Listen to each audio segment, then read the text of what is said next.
Hi everyone, and welcome to the next video in my Introduction to Chess series. In this video we're going to meet the pawn. This is the sixth and final type of chess piece, at least in the order I presented them. So the pawn is special, unique. Pawns are often even differentiated from pieces, the other pieces, so much that they're not even referred to as pieces. Sometimes you call these pawns and those pieces, although of course they can all be called chess pieces in a general sort of context.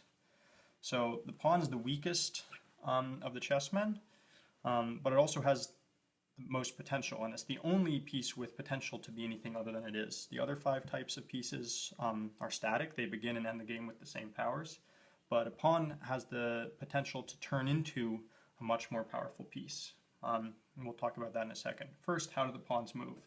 In general, pawns can only move forward. This is very important. All the other pieces can move backwards. Pawns can only move forward. So when you make a pawn move, you are unalterably and irrevocably changing the position and the structure of the pieces on the chessboard. The others can toggle back and forth. Pawns can't move backwards. Pawn also can generally only move one square, and it moves to the square immediately in front of it on the file on which it stands. So a pawn moves one square forward. I shouldn't have used the pawn on this rank as an example of that. A pawn here, for example, can only move one square forward. There's one exception to this.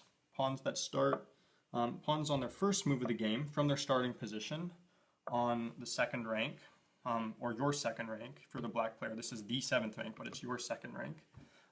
Pawns have the option of moving two squares forward on the first move, on the pawn's first move.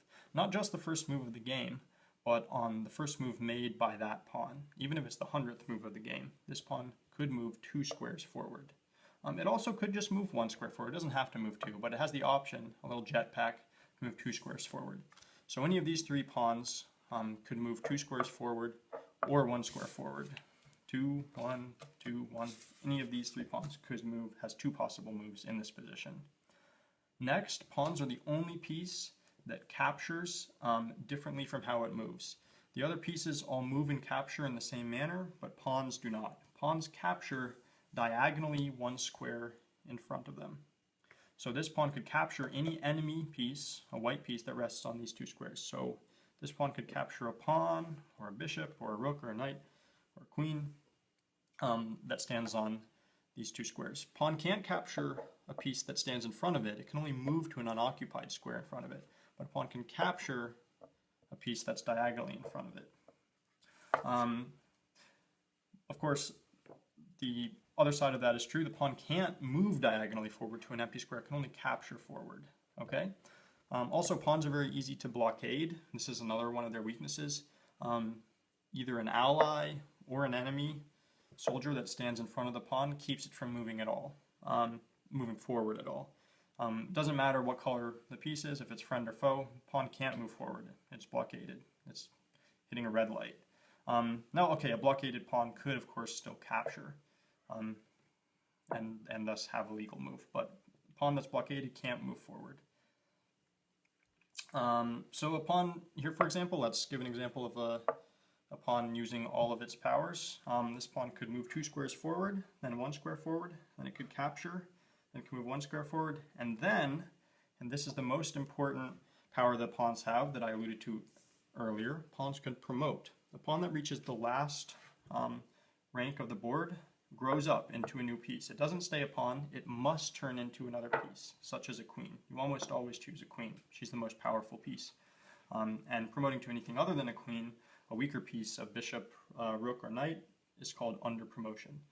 So when a pawn reaches the end of the board, it has to promote, and it has to promote to a piece of the same color. You can't promote to your opponent's pieces.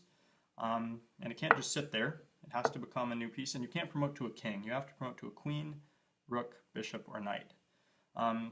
You can promote to any of those. So these pieces you could promote to a queen.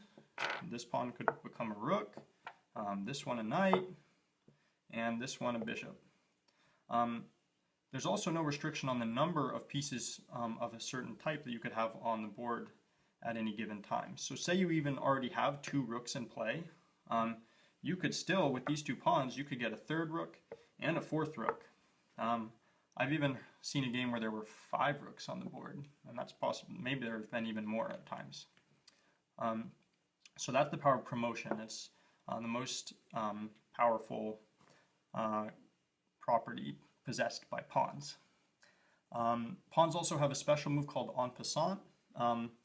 Basically moves like, works like this. This white pawn would be making an en passant capture right now, but we'll talk about that in more detail in another video. For now, I'll just mention that you start the game with 8 pawns. So they're weak, but you start the game with a lot of them.